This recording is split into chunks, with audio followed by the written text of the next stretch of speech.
You think ancient Egypt was all golden pharaohs and mystical pyramids?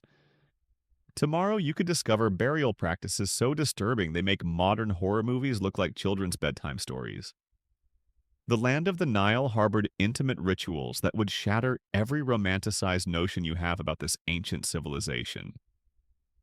From mummification ceremonies involving unspeakable acts to religious practices that turned sacred temples into theaters of systematic abuse, ancient Egypt perfected forms of ritualized horror that lasted for over 3,000 years. Welcome to the true heart of pharaonic darkness. What you're about to hear isn't taught in any archaeology course. It's the raw, unfiltered truth about how the ancient Egyptians transformed intimate matters into instruments of religious terror that would make the Spanish Inquisition seem merciful by comparison. I've spent months analyzing hieroglyphic texts, burial chamber inscriptions, and papyrus scrolls that mainstream Egyptologists refuse to translate fully. The evidence reveals systematic practices so disturbing that most scholars simply pretend they don't exist. We're about to journey through 5 levels of ancient Egyptian intimate horror that escalated throughout their civilization's history. First, the mummification rituals, where embalmers performed acts on corpses that violated every concept of human dignity. Then, the temple ceremonies, where priests transformed sacred spaces into venues for systematic abuse under the guise of religious devotion. We'll expose the pharaonic marriage customs that made royal bloodlines synonymous with genetic catastrophe. You'll discover the fertility rituals that demanded human sacrifice in the most twisted ways imaginable. And finally, the afterlife preparations that turned death itself into an eternal nightmare of intimate violation. Each revelation will make you question everything you thought you knew about ancient civilization and leave you grateful that these practices died with the pharaohs. But here's what makes this even more disturbing. These weren't the actions of a few deranged individuals. This was organized religion. This was state policy. This was considered normal for over 3 millennia. Let's start with the most sacred ritual in all of ancient Egypt, one that every pharaoh, priest, and peasant would eventually undergo.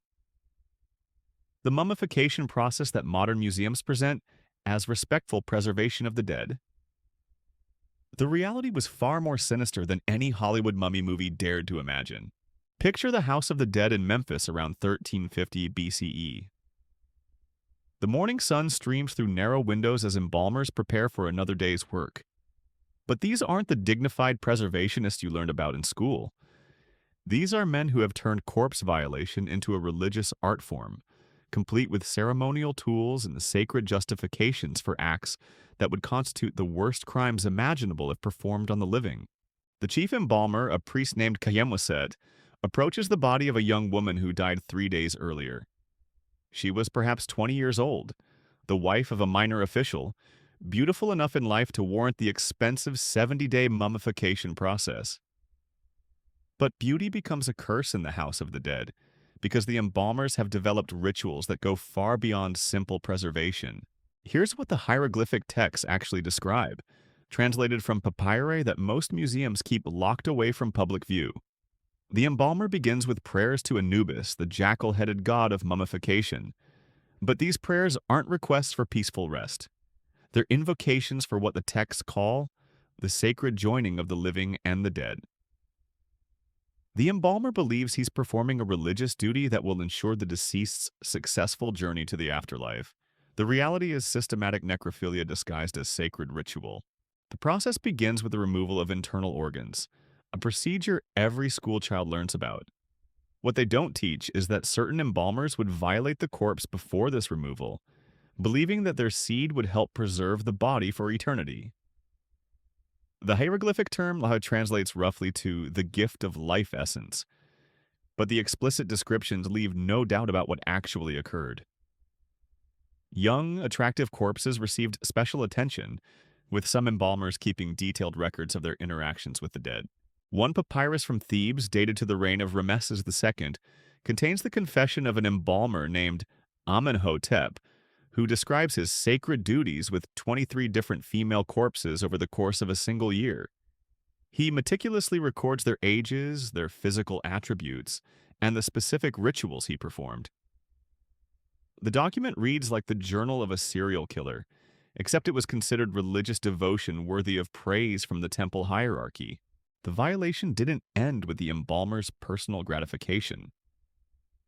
Certain corpses, particularly those of young women who died unmarried, underwent what the texts call the marriage ceremony with eternity. This involved positioning the body in specific poses while multiple embalmers performed acts that were supposed to ensure fertility in the afterlife. The corpse was treated as a bride being prepared for eternal consummation with the gods themselves. But here's where it gets truly horrific. The families of the deceased not only knew about these practices, they paid extra for them. Wealthy Egyptians would specifically request the complete preparation for their daughters, believing that these violations were necessary for a successful afterlife. Parents would deliver their children's corpses to embalmers with explicit instructions to perform every ritual, no matter how degrading, to ensure divine favor. The economic incentive made everything worse. Embalmers charged premium rates for attractive corpses, creating a market where beauty in death commanded higher prices than beauty in life. Families would go into debt to afford the complete mummification process, not understanding that they were essentially paying for their loved ones to be systematically abused by religious officials who had transformed corpse violation into a profitable enterprise. The papyrus records reveal pricing structures that make the exploitation clear. A standard mummification cost approximately 50 deben of silver. But for young women under 25, embalmers charged an additional 30 deben for what they called special preparation rituals. The families, desperate to ensure their daughters' safe passage to the afterlife, paid these inflated prices without question, never imagining the true nature of these special rituals. Archaeological evidence from embalming workshops supports these horrific accounts. Excavations at Saqqara have uncovered chambers adjacent to mummification facilities that can only be described as intimate preparation rooms. These spaces contained beds, oils, and positioning devices that served no purpose in legitimate mummification procedures. The walls were decorated with explicit imagery showing embalmers engaged in acts with corpses, presented as religious iconography rather than the criminal evidence it actually represents. One particularly disturbing find was a collection of what archaeologists initially labeled ceremonial implements. Closer examination revealed them to be devices designed for corpse manipulation that facilitated the embalmer's violations. These weren't crude improvised tools, but carefully crafted instruments that suggest the practices were so systematic, they required specialized equipment. The craftsmanship indicates these violations weren't spontaneous acts, but planned, ritualized procedures performed with religious precision. The religious justification for these horrors appears throughout Egyptian mythology, twisted to serve the embalmer's purposes. The story of Isis reassembling Osiris after his dismemberment was reinterpreted to suggest that intimate contact with the dead was not only acceptable but necessary for resurrection. Embalmers claimed they were playing the role of Isis, using their bodies to restore life force to the deceased. This theological framework provided perfect cover for what amounted to an industry built on corpse abuse. The scale of this practice becomes clear when you examine the production numbers from major mummification centers. Memphis alone processed over 2,000 corpses annually during peak periods. Conservative estimates suggest that at least 30% of female corpses underwent these special preparations, meaning hundreds of women were violated posthumously every year in a single city. Multiply this across all of Egypt's major population centers, and the scope of systematic abuse becomes staggering. But the embalmers weren't operating in isolation. They were part of a larger religious hierarchy that not only tolerated these practices, but actively encouraged them as expressions of devotion to the gods. Temple records show that high priests would regularly inspect embalming facilities, not to prevent abuse but to ensure that all proper rituals were being performed. The violation of corpses wasn't a corruption of Egyptian religion, it was an integral part of it. The psychological impact on the embalmers themselves created a class of men who had lost all concept of human dignity. Spending their days violating corpses inevitably warped their understanding of appropriate behavior with the living as well. Court records from various dynasties show embalmers frequently accused of assaulting living women, suggesting that their professional activities had destroyed their ability to distinguish between acceptable and criminal conduct. One particularly chilling account from the Turin Papyrus describes an embalmer named Seneb, who became so obsessed with a corpse that he kept it in his home for months after the mummification process was complete, continuing to violate it until decomposition made his activities impossible. When discovered by temple authorities, he wasn't punished for the abuse but merely fined for failing to deliver the finished mummy to the family on schedule. The families who unknowingly funded these horrors developed elaborate funeral customs that actually facilitated the abuse. Wealthy Egyptians would hold viewing ceremonies where they would display their deceased loved ones before mummification, essentially advertising attractive corpses to embalmers who would bid for the privilege of handling the preservation process. These viewing ceremonies became grotesque beauty contests where death was the ultimate prize. This systematic corpse abuse wasn't limited to individual embalmers working alone. Major mummification centers operated like assembly lines of violation, with different specialists handling different aspects of the process. One embalmer would handle initial preparation, another would perform the violations, a third would handle the actual preservation, and a fourth would do the wrapping. This division of labor ensured that no single individual felt responsible for the complete degradation of the corpse, while maximizing the number of people who profited from the abuse. The religious texts that survive from this period are filled with euphemisms and coded language that disguise the true nature of these practices, while providing theological justification for them. References to awakening the deceased, preparing the vessel for divine union, and blessing the journey to eternity all served as cover for systematic sexual abuse of corpses that continued for over 3,000 years. But the mummification horrors were just the beginning. The violations didn't end when the body was wrapped and placed in its sarcophagus. The ancient Egyptians had developed an entire theology around the intimate preparation of the dead that extended far beyond the embalming chamber into the very heart of their religious practices. The temple complexes of ancient Egypt weren't the serene places of worship you see in documentaries. They were theaters of systematic religious abuse where priests had transformed sacred rituals into elaborate justifications for the most depraved acts imaginable. The Temple of Min at Koptos reveals the true horror of Egyptian religious practice, where fertility ceremonies became excuses for organized assault that would make modern cult abuse look like Sunday school. The Festival of Min occurred annually during the harvest season, supposedly celebrating fertility and abundance. But the hieroglyphic accounts from temple walls tell a different story entirely. Young women, often as young as 12 or 13, were selected from across the region to serve as sacred vessels for the fertility god. These girls were told they were being honored with divine selection, that their participation would ensure bountiful harvests and divine protection for their families. The reality was a systematic program of religious abuse disguised as sacred ceremony. The selection process itself reveals the calculated nature of this horror. Temple priests would travel throughout the region during planting season, ostensibly blessing crops but actually scouting for attractive young women. They maintained detailed records of potential candidates, noting physical attributes, family status, and, most disturbingly, indicators of virginity. These scouting reports, preserved on ostraca at various temple sites, read like catalogs of human merchandise rather than religious documentation. One ostracon from Edfu describes the selection of a farmer's daughter named Nebet. 15 years of age, unblemished skin, full breasts, narrow hips suitable for bearing, virgin confirmed by mother's testimony, father agrees to dedication for 3 silver deben. The cold commercial language reveals that these weren't spiritual callings but business transactions where families sold their daughters into religious prostitution. The preparation rituals for these sacred vessels took place over several weeks leading up to the festival. The selected girls were housed in special quarters within the temple complex, supposedly being purified and prepared for divine service.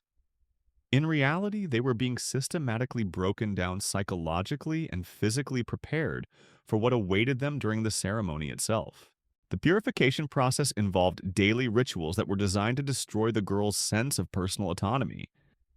They were stripped of their clothing and possessions, given new names that erased their previous identities, and subjected to what the texts call cleansing ceremonies, that involved intimate examinations by temple priests. These examinations were ostensibly to confirm purity, but served to accustom the girls to intimate violation by religious authorities. The psychological manipulation was sophisticated and systematic. The girls were told that any resistance to the purification rituals showed unworthiness for divine service and would bring curses upon their families. They were isolated from each other to prevent the formation of support networks, kept in darkness for most of the day to create disorientation, and fed mind-altering substances disguised as sacred foods that made them compliant and confused. During the actual Festival of Men, the horror reached its crescendo. The ceremony began at dawn with the girls being led naked through the temple complex while priests and wealthy citizens watched from elevated platforms. The girls were positioned around a massive statue of men, depicted with an enormous erect phallus, and forced to perform acts of worship that involved intimate contact with the statue while the crowd observed and cheered. But the statue worship was merely the opening act. The real purpose of the festival was what the texts euphemistically call the divine marriage ceremony. Each girl was assigned to multiple temple priests who would take turns performing acts upon them throughout the day, supposedly channeling the god Min's fertility power into the community. The girls had no choice but to submit, as resistance was interpreted as rejection of divine will, punishable by death. The festival lasted 3 days and nights, during which the girls were subjected to continuous abuse by different priests in rotation. The temple complex contained special chambers designed specifically for these activities, with beds arranged in circles around altars where the girls were displayed like offerings to be consumed by the religious hierarchy. Wealthy citizens could pay additional fees to participate in the ceremonies, turning the temple into what amounted to an organized brothel operating under religious protection. The documentation from these festivals reveals the industrial scale of the abuse. A papyrus from the Temple of Men at Akhmim records that during one festival, 47 girls served as sacred vessels for over 200 participants over the 3-day period. The mathematical precision of these records suggests that the abuse was carefully organized and managed like any other temple activity, with schedules, quotas, and efficiency metrics that treated human suffering as administrative logistics. The aftermath for the girls was invariably tragic. Most never returned to their families, either dying from injuries sustained during the festival or being retained by the temple as permanent sacred prostitutes. Those who did survive and return home were forever marked by their experience, often unable to form normal relationships or bear children due to the physical and psychological trauma they had endured. The families who had sold their daughters into this horror were told that the girls had been blessed with divine favor and chosen for eternal service to the gods. They were given small payments and told to consider themselves honored by their daughter's selection. Most never learned the true fate of their children, living with the belief that they had made a noble sacrifice for religious purposes. The economic structure surrounding these festivals created perverse incentives that ensured their continuation. Temple priests accumulated enormous wealth from the fees charged to participants, while local communities believed that failing to provide adequate offerings of young women would result in crop failures and divine punishment. The system was self-perpetuating, with religious fear and economic exploitation combining to maintain a steady supply of victims. The theological justification for these horrors was elaborate and sophisticated. Egyptian religious texts portrayed the fertility festivals as essential for maintaining the cosmic order, with the abuse of young women being necessary to channel divine creative energy into the physical world. The priests claimed that the girls' suffering was transformative, turning them into conduits for divine power that benefited all of Egyptian civilization. This religious framework was so thoroughly integrated into Egyptian culture that questioning the festivals was considered blasphemy. Court records show that individuals who attempted to interfere with the selection of girls or criticized the temple practices faced charges of impiety that could result in execution. The religious authorities had created a perfect system where their crimes were protected by law and their victims were prevented from seeking justice by the very society that should have protected them. The artistic evidence from temple walls provides additional confirmation of these practices. Reliefs that archaeologists initially interpreted as symbolic representations of fertility rituals are revealed upon closer examination to be literal depictions of the abuse described in the texts. The careful positioning of figures, the explicit anatomical details, and the expressions of distress on the faces of the female figures leave no doubt about the true nature of these ceremonies. The Festival of Men wasn't unique among Egyptian religious observances. Similar practices occurred at temples throughout Egypt, each with local variations but following the same basic pattern of using religious authority to facilitate systematic abuse. The Temple of Hathor at Dendera, the Temple of Isis at Philae, and numerous smaller shrines throughout the Nile Valley all maintained similar programs of religious prostitution disguised as sacred ceremony. But the temple abuses extended beyond seasonal festivals into daily religious practice. Many temples maintained permanent populations of sacred prostitutes, girls who had been dedicated to temple service by their families and who served the intimate needs of the priests and wealthy donors throughout the year. These girls lived in special quarters within the temple complex, effectively imprisoned in a system of religious sexual slavery that could last their entire lives. The recruitment for permanent temple service often targeted girls from the poorest families, who were told that dedicating their daughters to temple service would ensure divine protection and economic support. The families received initial payments and ongoing small stipends, while their daughters disappeared into temple compounds where they were subjected to daily abuse by religious authorities who claimed divine mandate for their actions. The training of these permanent sacred prostitutes reveals the systematic nature of the abuse. New girls were assigned to experienced women who taught them the specific rituals and behaviors expected of them, creating a horrific mentoring system where victims were turned into accomplices in the abuse of subsequent generations. The older women, having been completely broken by years of abuse, became enforcers of the system that had destroyed them. The documentation reveals that these temple complexes operated sophisticated systems of control that extended far beyond the walls of the religious compounds themselves. Priests maintained detailed records not just of the girls under their control, but of their families, their home villages, and their potential for future recruitment. These records, preserved on papyrus scrolls discovered at various temple sites, show a level of organizational sophistication that rivals modern trafficking operations. One particularly disturbing papyrus from the Temple of Sobek at Kom Ombo contains what can only be described as a breeding program designed to produce the next generation of temple servants. The priests tracked the pregnancies of their sacred prostitutes, noting which girls produced the most attractive children and which bloodlines showed desirable physical traits. Female children born within the temple compound were automatically enrolled in the system, while male children were either killed or sold into slavery. The breeding records show that temple priests were attempting to create distinct bloodlines of girls specifically suited for religious service. They tracked genetic traits across generations, noting which combinations produced the most compliant temperaments, the most attractive physical features, and the highest tolerance for abuse.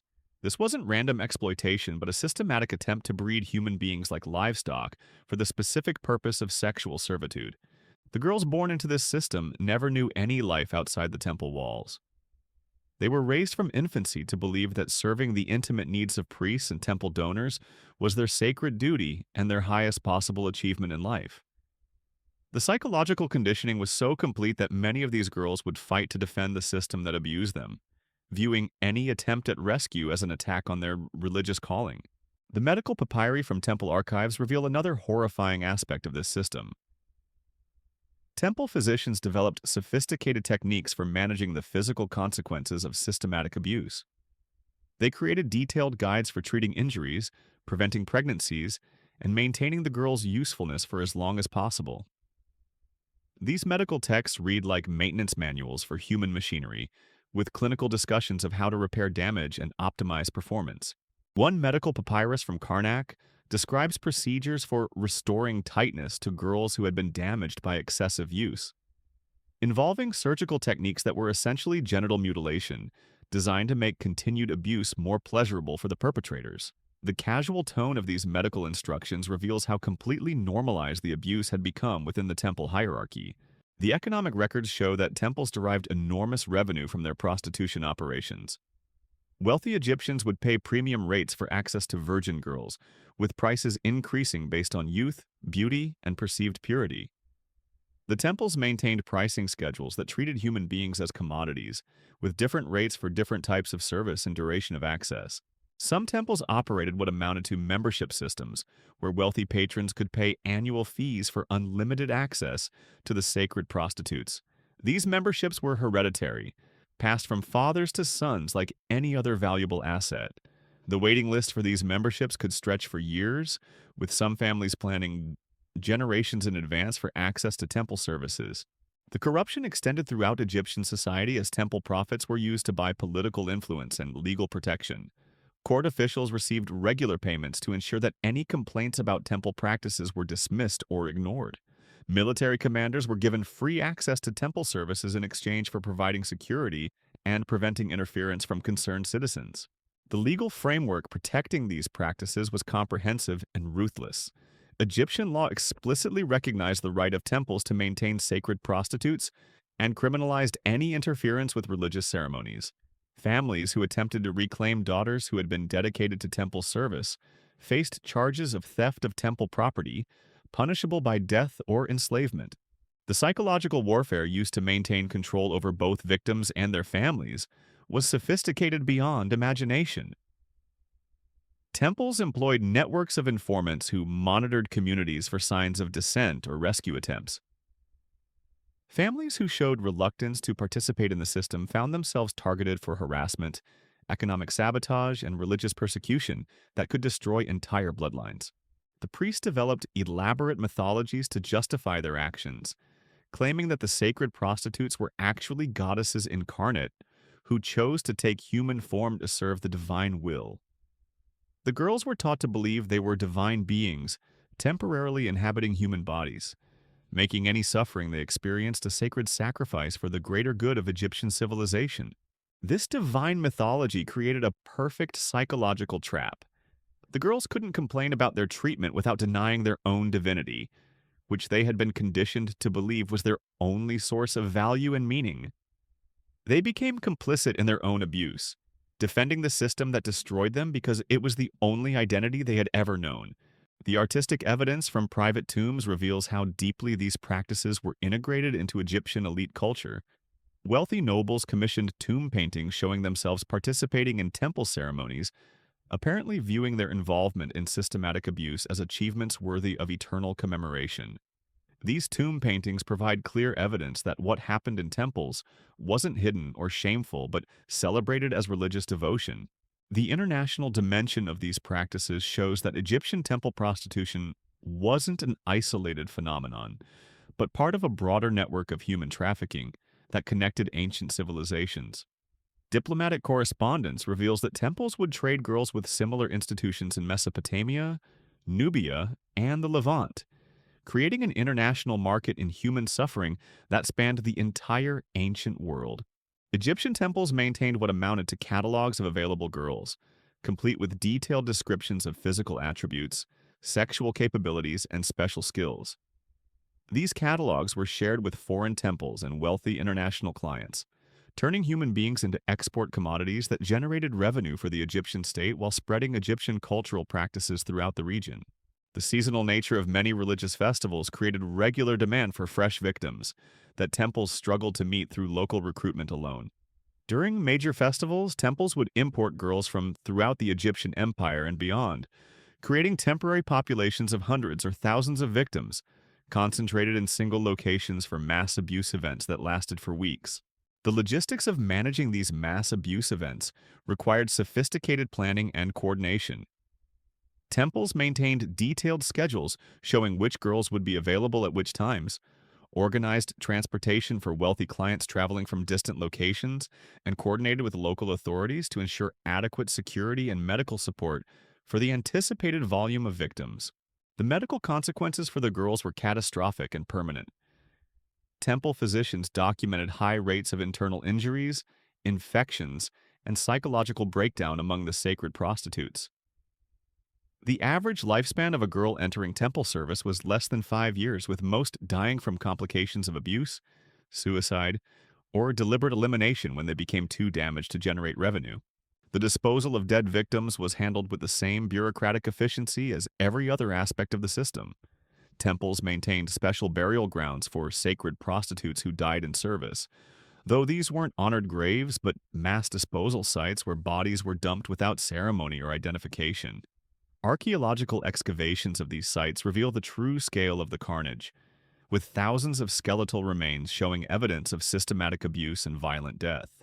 The record-keeping systems used by temples provide unprecedented insight into the scope and duration of these practices.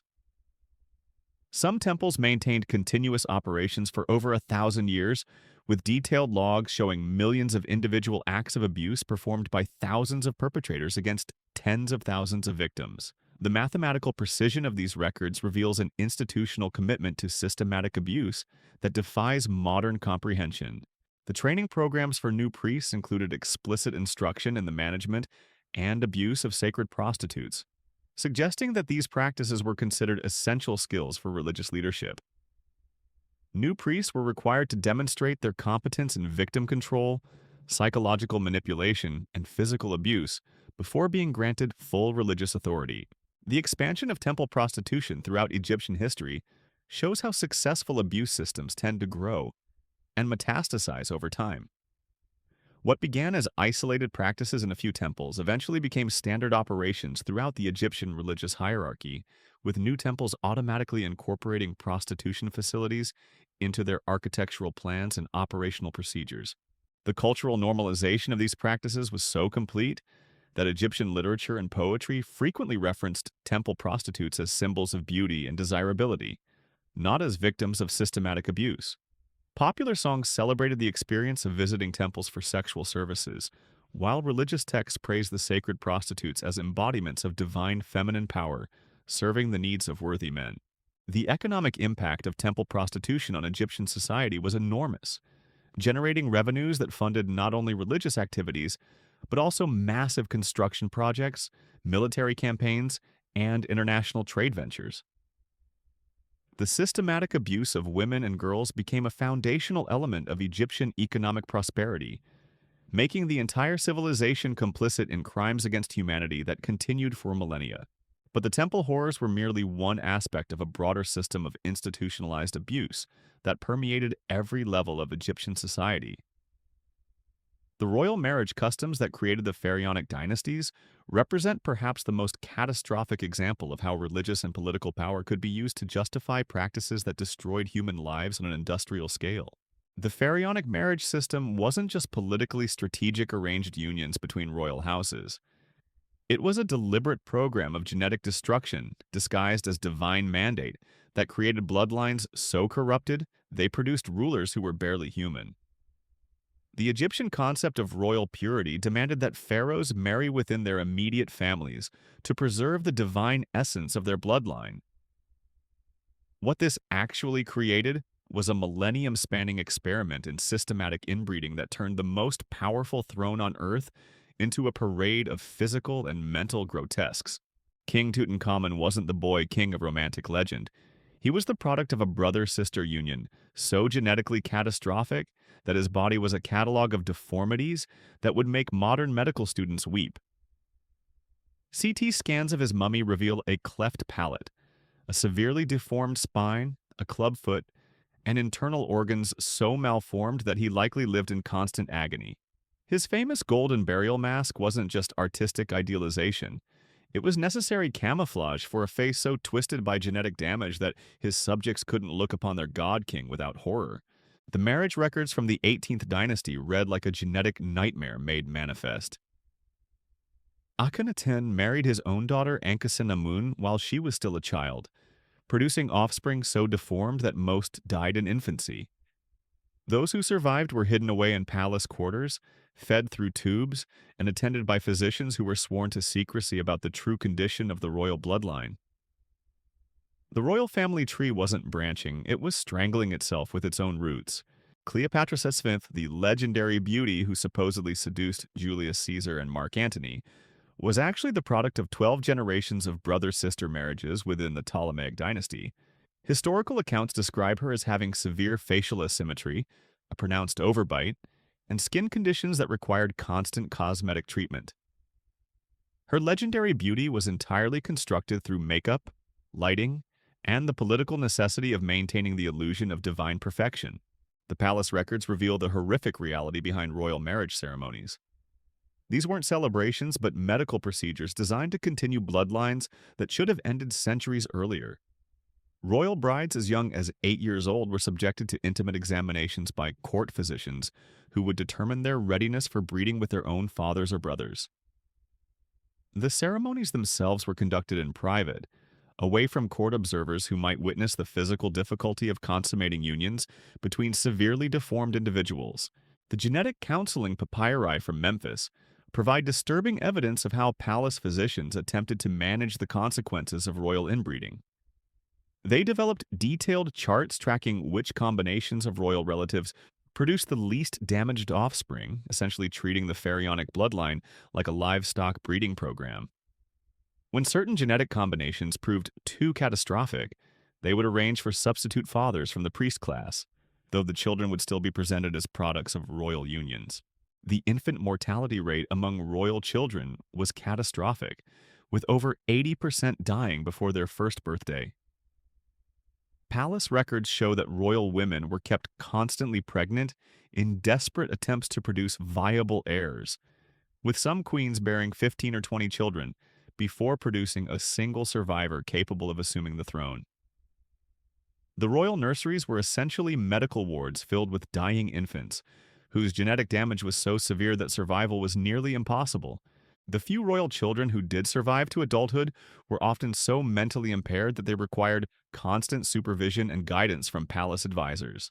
The famous pharaoh Amenhotep III, celebrated in historical accounts as a great builder and diplomat, was actually severely intellectually disabled and functioned as a puppet ruler while priests and officials made all actual governmental decisions. His elaborate building projects and diplomatic correspondence were entirely managed by his handlers who used his divine status to legitimize their own political agenda. The physical deformities of royal family members became so extreme that palace artists developed sophisticated techniques for creating idealized representations that bore no resemblance to reality. The beautiful relief carvings and statues we see in museums today were complete fabrications designed to hide the genetic catastrophe that royal inbreeding had created. Artists who dared to create realistic depictions of royal family members were executed for blasphemy, ensuring that only fantasy versions survived for modern archaeologists to discover. The marriage negotiations between royal houses involved detailed medical examinations that were essentially veterinary inspections designed to assess breeding potential. Foreign princesses brought to Egypt for marriage to pharaohs were subjected to intimate physical evaluations that determined their genetic compatibility with the already damaged Egyptian bloodline. Many marriages were canceled when physicians determined that the proposed union would produce offspring, too deformed to maintain the illusion of divine perfection. The palace maintained special quarters for royal family members, whose deformities were too severe to appear in public. These hidden chambers contained dozens of individuals who were technically pharaohs or queens, but whose genetic damage made them unsuitable for public display. They lived their entire lives in isolation, attended by physicians who documented their conditions for medical study, while ensuring they never contaminated the public image of royal divinity. The succession crises that plagued Egyptian history weren't political disputes, but desperate attempts to find any royal heir capable of basic human function. When genetic damage made direct succession impossible, palace officials would engage in elaborate deceptions, using body doubles for public appearances, while the actual pharaoh remained hidden due to physical or mental incapacity. Some dynasties maintained fictional rulers for decades, with all actual governance performed by priests and advisors who ruled in the name of pharaohs who were too damaged to speak coherently. The medical treatments attempted by palace physicians reveal the desperation of trying to maintain royal bloodlines that had passed beyond the point of viability. They developed surgical procedures to correct cleft palates, spinal deformities, and limb malformations, though these operations usually killed the patients. They experimented with dietary treatments, herbal remedies, and magical rituals designed to reverse genetic damage that was embedded in every cell of the royal bloodline. The religious justification for royal inbreeding created a theological framework that made genetic catastrophe a religious duty. Palace priests taught that mixing royal blood with common bloodlines would dilute divine essence and bring cosmic disaster upon Egypt. They developed elaborate mythologies explaining that the gods themselves practiced incestuous unions, making royal brother-sister marriages not just acceptable, but mandatory for maintaining cosmic order. The international diplomatic consequences of royal genetic damage were severe and well documented. Foreign ambassadors would return to their home countries with reports of Egyptian pharaohs who couldn't walk without assistance, couldn't speak clearly, or couldn't perform basic royal functions. These reports damaged Egypt's international prestige and made other nations reluctant to form alliances with a kingdom whose rulers were obviously incapable of effective governance. The artistic evidence from royal tombs provides additional confirmation of the genetic catastrophe. Tomb paintings that were supposed to show pharaohs in the afterlife often depicted them with idealized bodies that corrected the deformities they suffered in life. The contrast between these idealized afterlife depictions and the actual mummified remains reveals the extent to which royal physical condition had departed from human norms. The palace breeding programs eventually expanded beyond the immediate royal family to include extended networks of royal relatives, cousins, and collateral bloodlines. Palace genealogists maintained detailed family trees tracking the genetic damage through multiple generations, identifying which branches of the royal family still retained enough genetic viability to produce potentially functional offspring. These breeding charts treated human beings like livestock, with individuals valued solely for their reproductive potential rather than their humanity. The economic cost of maintaining genetically damaged royal bloodlines was enormous. Palaces required extensive medical staffs, specialized equipment for caring for disabled royals, and elaborate security systems to hide the true condition of the ruling family from the population. The resources devoted to managing royal genetic damage could have funded massive public works projects or military campaigns, but instead were consumed by the impossible task of maintaining the fiction of divine royal perfection. The psychological warfare used to maintain the royal inbreeding system was sophisticated and comprehensive. Palace officials spread propaganda claiming that royal genetic purity was essential for maintaining the Nile floods, successful harvests, and protection from foreign invasion. They created a culture of fear where questioning royal marriage practices was considered not just treasonous, but cosmically dangerous, threatening the very foundations of Egyptian civilization. The succession planning documents reveal how palace officials struggled to identify potential heirs from bloodlines that had become almost completely non-viable. They developed complex ranking systems that weighed genetic damage against political necessity, sometimes settling on rulers who were severely disabled, but still capable of being displayed in public with sufficient support and concealment of their actual condition. The royal marriage ceremonies themselves became elaborate theatrical productions designed to hide the physical and mental incapacity of the participants. Palace officials would drug both bride and groom to make them manageable during public appearances, use body doubles for distant viewing, and employ teams of assistants to help severely disabled royals perform basic ceremonial functions without revealing their true condition to observers. The medical records from royal physicians show that many pharaohs were essentially invalids who required constant care and supervision. They suffered from seizure disorders, severe intellectual disabilities, and physical deformities that made independent survival impossible. Yet these individuals were presented to the Egyptian people as living gods whose divine wisdom guided the kingdom, creating a massive deception that persisted for centuries. The breeding failures of royal bloodlines eventually forced palace officials to secretly introduce genetic material from outside sources, while maintaining the fiction of pure royal lineage. They would arrange for queens to be impregnated by carefully selected individuals from the priest class or foreign nobility, then claim the resulting children as products of royal unions. These genetic rescue attempts were kept absolutely secret, with participants facing execution if they revealed their involvement. The international marriage alliances that Egypt formed with other kingdoms were often attempts to introduce fresh genetic material into bloodlines that had become completely non-functional. However, these attempts usually failed because the genetic damage in Egyptian royal lines was so extensive that even outcrossing couldn't produce viable offspring. Foreign princesses brought to marry Egyptian pharaohs often died in childbirth, or produced children with such severe deformities that they couldn't survive infancy. The palace archives contain correspondence with foreign medical experts who were consulted about the royal genetic crisis.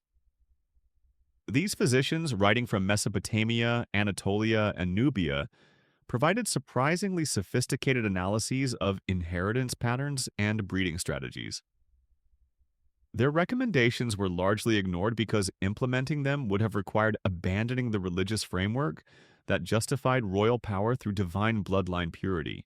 The religious festivals celebrating royal marriages became increasingly elaborate as palace officials attempted to distract public attention from the obvious physical and mental deficiencies of the royal family.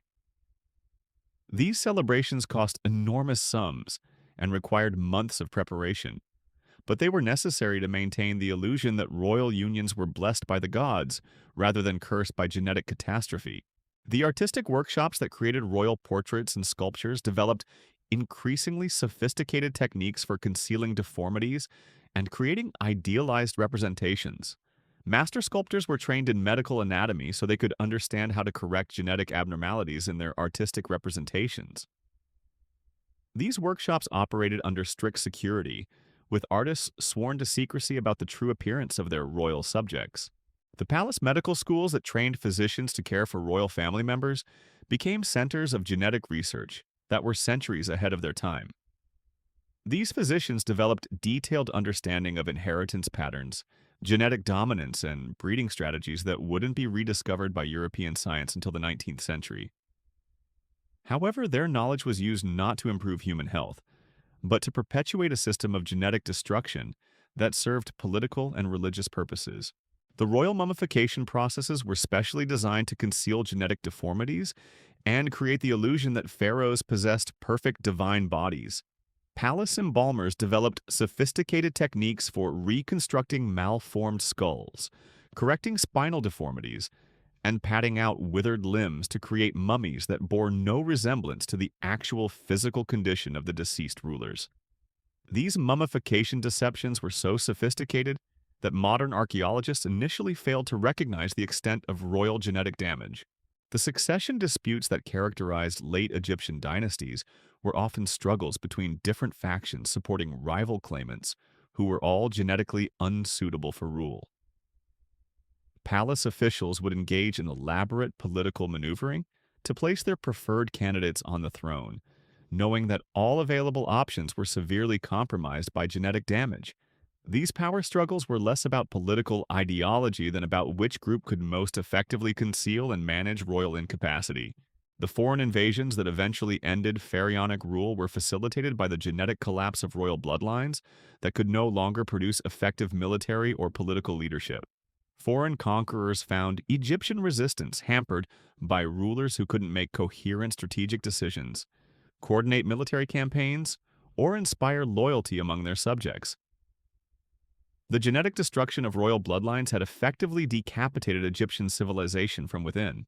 The religious reforms attempted by various pharaohs were often desperate attempts to find theological justifications for abandoning the inbreeding practices that had destroyed their bloodlines. These reform movements usually failed because the entire structure of Egyptian society was built upon the concept of divine royal purity that required genetic isolation from common bloodlines. But even the catastrophic genetic destruction of royal bloodlines pales in comparison to the fertility rituals that demanded human sacrifice in ways so twisted they challenge every assumption about ancient religious practice. The Festival of Sobek at Kom Ombo reveals how Egyptian fertility worship created systematic programs of human sacrifice that combined religious devotion with sadistic entertainment in ways that make gladiatorial combat look like children's games. The fertility rituals of ancient Egypt weren't just religious ceremonies, they were systematic programs of human sacrifice that turned the most fundamental act of creation into theater of unimaginable cruelty. The Festival of Sobek at Kom Ombo operated for over 800 years as a celebration of fertility that required the death of pregnant women in ways so horrific they defy rational explanation. Picture the scene at Kom Ombo during the annual flood season around 1200 BCE.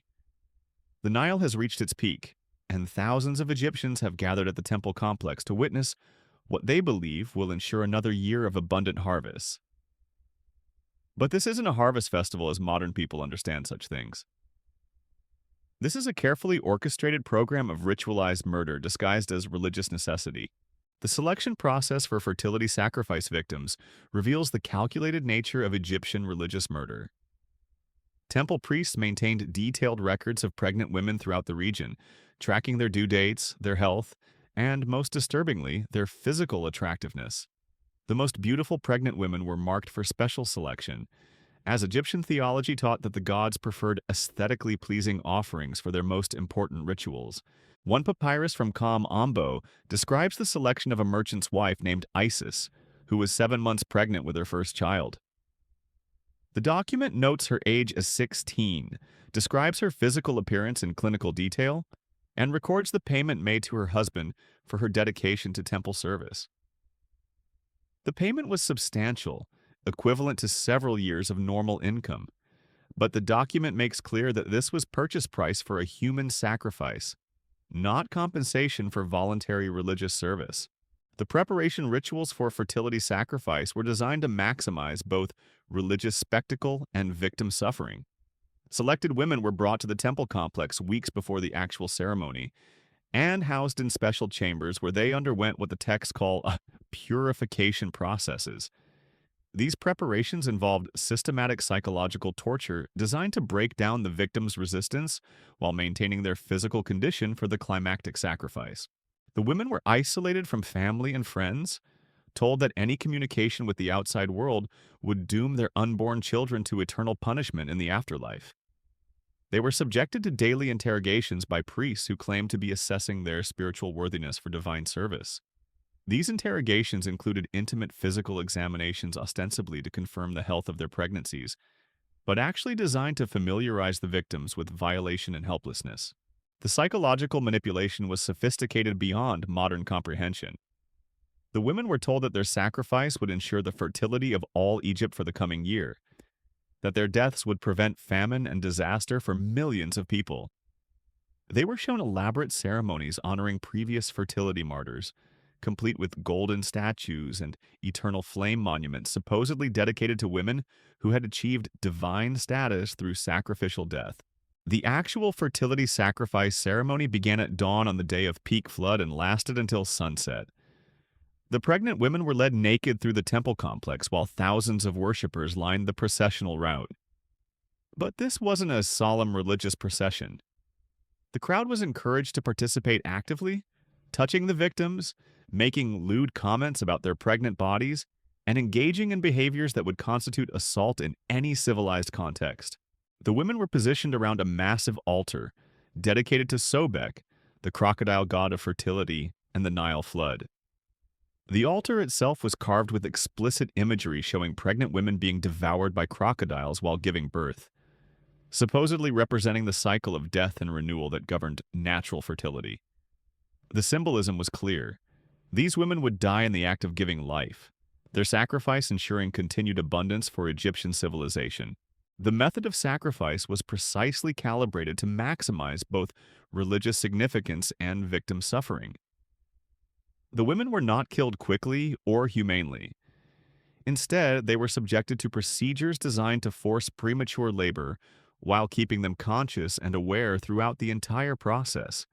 Temple physicians had developed techniques for inducing labor through torture that ensured the women would experience the full agony of childbirth while dying slowly from deliberate injuries. The crowd was not merely passive observers, but active participants in the murder. Wealthy citizens could pay fees to participate directly in the sacrifice ceremony, taking turns inflicting specific injuries on the victims according to ritualized patterns. The torture was systematized with different participants responsible for different aspects of the killing, ensuring that maximum pain was inflicted while prolonging the dying process for hours. The religious justification for this systematic murder was elaborate and comprehensive. Egyptian fertility theology taught that pregnant women contained the concentrated life force of both mother and child, making their sacrifice exponentially more powerful than killing non-pregnant victims. The priests claimed that the agony experienced during sacrificial death released this life force into the natural world, charging the Nile flood with the energy needed to fertilize Egyptian soil. The documentation reveals that these weren't isolated ceremonies, but part of a broader network of fertility sacrifice that operated throughout Egypt. Major temples coordinated their sacrifice schedules to ensure continuous offerings throughout the flood season, creating a systematic program of murder that consumed hundreds of pregnant women annually across the kingdom. The selection criteria for fertility sacrifice victims shows how the practice targeted the most vulnerable members of society. Poor women whose families needed the payment, foreign slaves who had no legal protection, and young wives whose husbands saw them as economic burdens rather than beloved partners. The system was designed to prey upon desperation while providing religious justification for what amounted to commercial murder. The medical knowledge required to perform these sacrifices reveals a sophisticated understanding of anatomy and physiology that was used exclusively for causing suffering. Temple physicians developed detailed procedures for prolonging death, maximizing pain, and ensuring that victims remained conscious throughout the entire sacrifice process.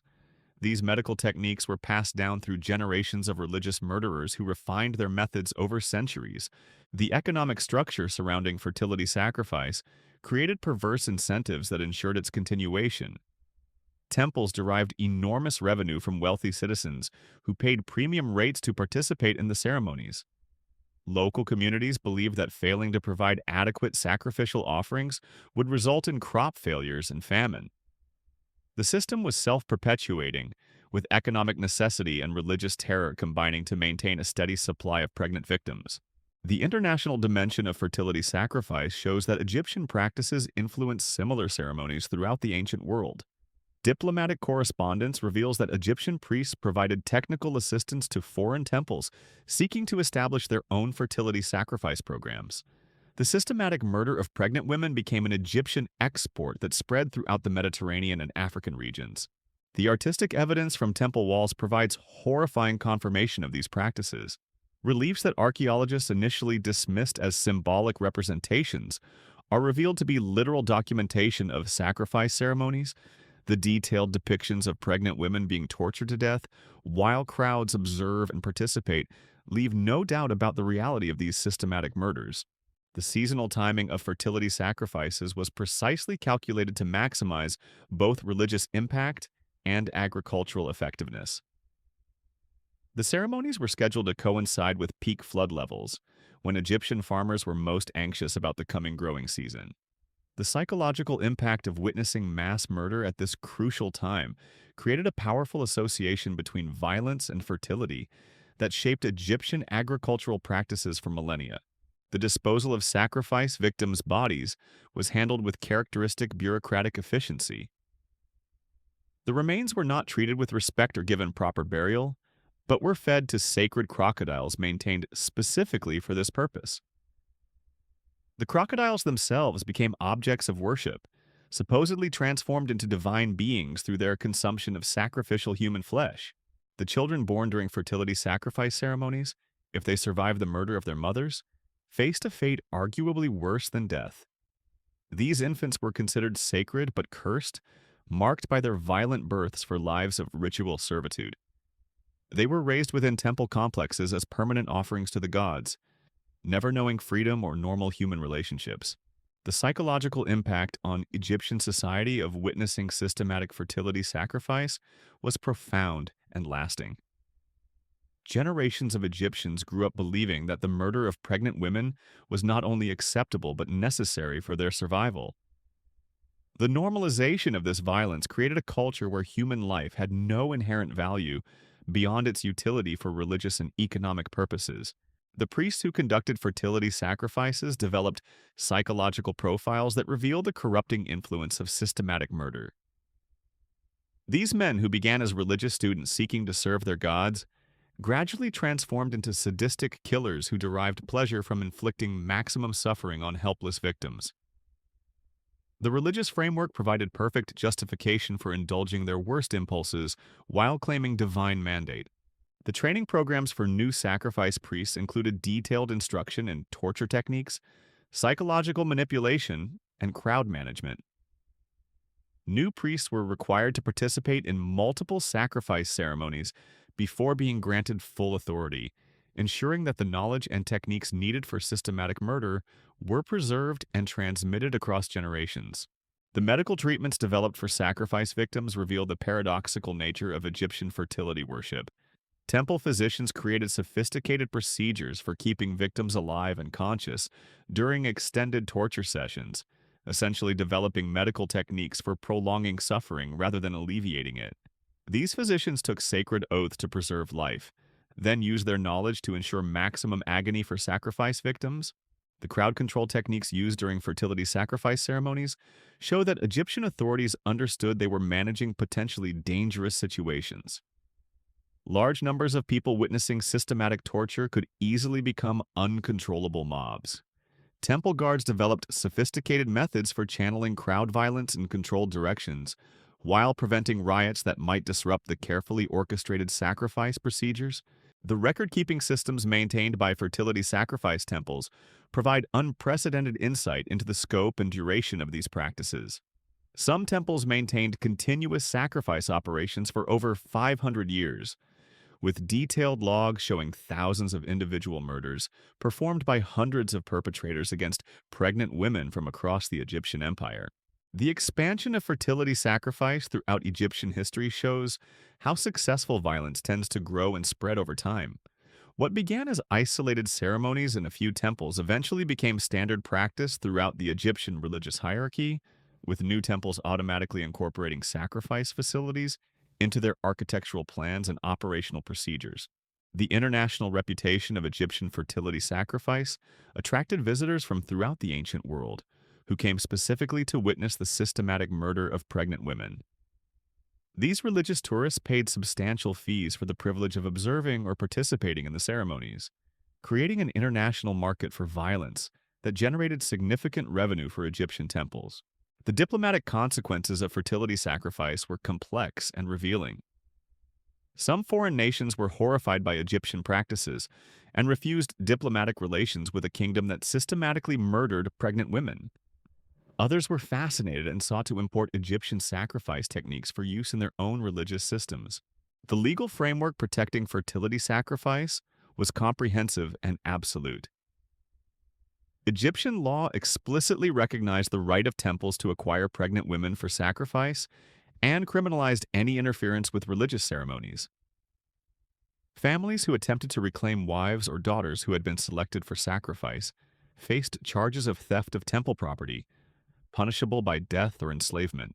The religious festivals celebrating fertility sacrifice became increasingly elaborate as temples competed for wealthy participants and international attention. These celebrations required months of preparation and enormous resources, but they generated sufficient revenue to fund major temple construction projects and military campaigns.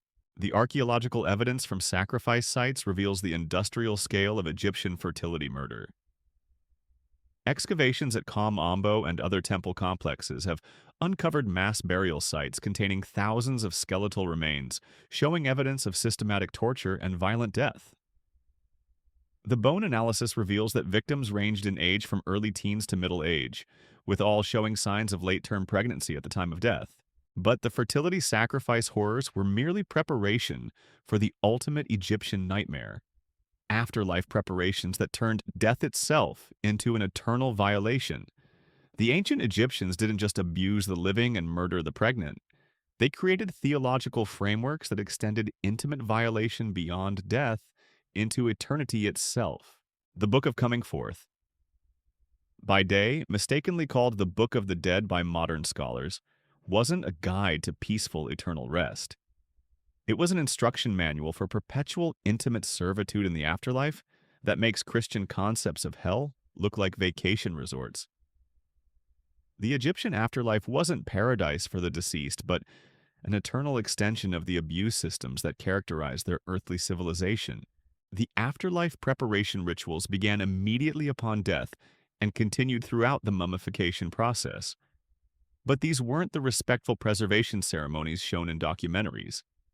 They were systematic programs of corpse conditioning Designed to prepare the deceased for eternal intimate service to the gods and blessed dead, every aspect of mummification was calculated to ensure that death provided no escape from the systematic abuse that characterized Egyptian society. The theological framework governing afterlife intimate service was elaborate and inescapable. Egyptian religious texts taught that all souls, regardless of their earthly status, would serve the intimate needs of higher beings throughout eternity. The gods themselves were depicted as requiring constant intimate service from deceased humans, creating an afterlife hierarchy where abuse continued forever with no possibility of escape or redemption. The mummification process included specific procedures designed to prepare corpses for eternal intimate availability. Embalmers would position bodies in ways that facilitated posthumous abuse, insert devices that maintained accessibility, and use preservation techniques that kept certain body parts viable for extended periods. The medical sophistication of these procedures reveals that afterlife intimate preparation was considered as important as physical preservation. The burial chamber preparations show how thoroughly Egyptians had integrated eternal abuse into their death practices. Tomb walls were decorated with explicit instructions for posthumous intimate service, complete with detailed illustrations showing proper positioning and techniques. These weren't symbolic representations, but literal operational manuals for the eternal violation of the deceased. We stand now at the end of our journey through 5 millennia of systematic horror that makes every other ancient civilization look enlightened by comparison. We've witnessed mummification chambers where embalmers transformed corpse preservation into systematic necrophilia, blessed by religious authority. We've seen temple complexes where fertility festivals became organized programs of rape and murder, disguised as divine service.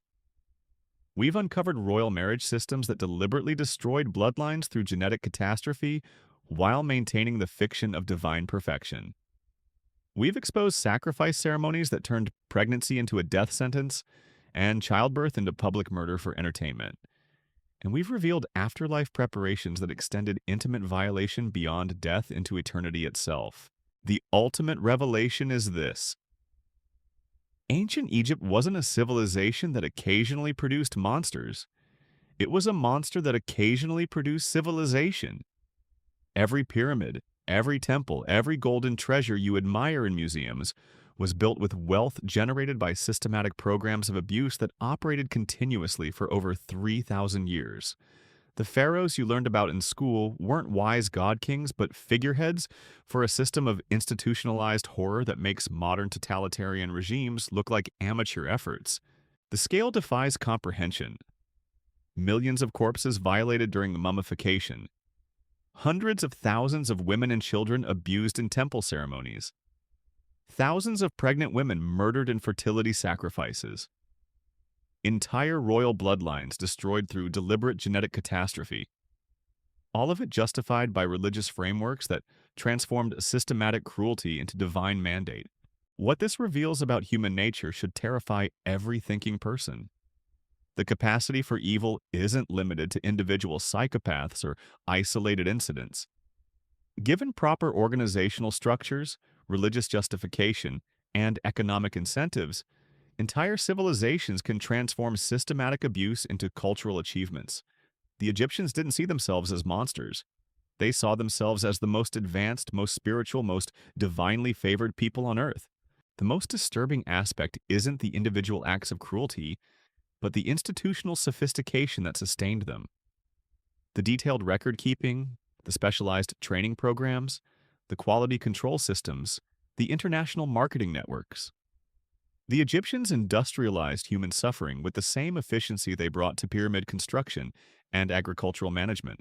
Modern Egypt has museums celebrating this legacy, completely sanitized of the systematic horror that actually characterized ancient Egyptian civilization. Tourists photograph golden death masks without knowing they covered the faces of genetic monsters. They admire temple complexes without understanding they were centers of organized rape and murder. They marvel at mummification techniques without realizing they were perfected through systematic necrophilia. The academic conspiracy of silence surrounding these practices reveals how modern institutions protect historical narratives that serve contemporary interests.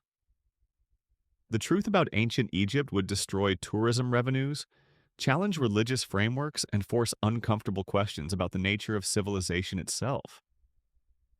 So the evidence remains buried in archives while sanitized fiction dominates public consciousness. But the evidence exists. The hieroglyphic text describing systematic abuse, the archaeological remains of mass graves, the medical papyri detailing torture techniques, the artistic depictions of sacrifice ceremonies, the architectural evidence of abuse facilities, all of it documented, verified, and hidden from public view by institutions that profit from maintaining historical lies. The implications extend far beyond ancient history. If systematic horror could operate for 3 millennia while being celebrated as divine civilization, what systematic horrors operate in our own time under similar disguises? What institutions that we revere today will be revealed as monuments to organized cruelty? What practices that we consider normal will future generations recognize as systematic abuse? The lesson isn't that ancient people were more evil than modern people. The lesson is that human evil, given proper institutional support and ideological justification, can operate at scales that dwarf individual comprehension. The same psychological mechanisms that enabled Egyptian temple priests to murder pregnant women while believing themselves holy operate in every human society, waiting for the proper conditions to manifest. Understanding this history changes how you see everything.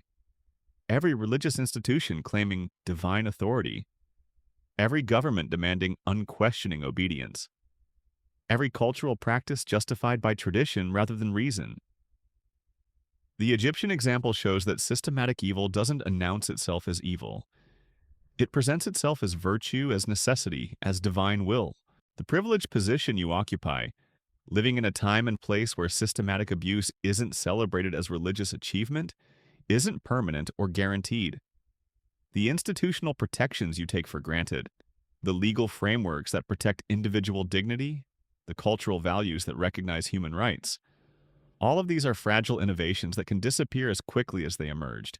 So remember the Egyptians every time someone demands your unquestioning submission to religious authority, political power, or cultural tradition. Remember that the most sophisticated civilization of the ancient world was built on systematic horror that continued for millennia while being celebrated as divine achievement. Remember that ordinary people participated willingly in institutional abuse while believing themselves virtuous servants of higher purposes. The dead of ancient Egypt cannot speak for themselves. Their voices were silenced by systematic abuse, their stories erased by institutional power, their suffering hidden behind monuments to their tormentors. But their silence speaks louder than any testimony. It reminds us that civilization and systematic evil can coexist for millennia, that religious authority and organized cruelty can reinforce each other, that institutional sophistication and moral bankruptcy can flourish together. The next time you see images of ancient Egyptian splendor, remember what really built those monuments. The next time someone claims that older civilizations were wiser or more spiritual, remember the systematic horror that characterized the longest-lasting civilization in human history. The next time you're told that questioning authority is dangerous or disrespectful, remember that the alternative is worse than you can possibly imagine. The ultimate horror of ancient Egypt wasn't that it produced monsters. The ultimate horror was that it convinced ordinary people to become monsters while believing themselves blessed by the gods. That capacity exists in every human society, including our own. The only defense is never to forget that it exists and never to let institutional authority override individual conscience. Ancient Egypt finally ended not through moral awakening or internal reform, but through foreign conquest by civilizations that, while far from perfect, hadn't spent millennia perfecting systematic abuse as religious achievement. The lesson is clear. Evil systems don't reform themselves. They continue until external forces stop them, or until they collapse under the weight of their own contradictions. The systematic horror of ancient Egypt lasted 3,000 years. It could have lasted 3,000 more if not for historical accidents that brought it to an end.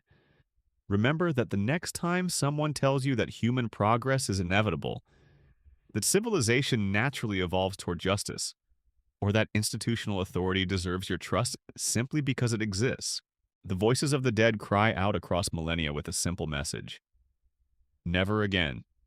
Never let systematic abuse disguise itself as religious virtue. Never let institutional authority override individual conscience. Never let cultural tradition justify organized cruelty.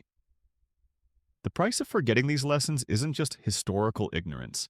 It's the resurrection of horrors that should have died with the pharaohs, but continue to haunt human civilization wherever people surrender their moral judgment to institutional power.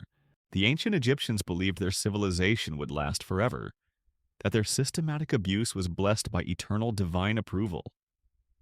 They were wrong about eternity, but right about human capacity for evil when properly organized and ideologically justified.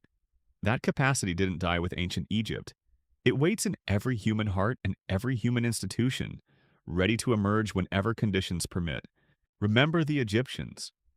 Remember their victims. Remember that the most beautiful monuments can hide the most systematic horrors. And remember that your moral responsibility doesn't end with historical knowledge, but begins with the determination never to let such systematic evil flourish again, whether in ancient temples or modern institutions, whether justified by religious authority or political necessity, whether celebrated as divine achievement or cultural progress. The dead of ancient Egypt cannot be saved, but their memory can save us from repeating their systematic nightmare. The choice, as always, is ours to make.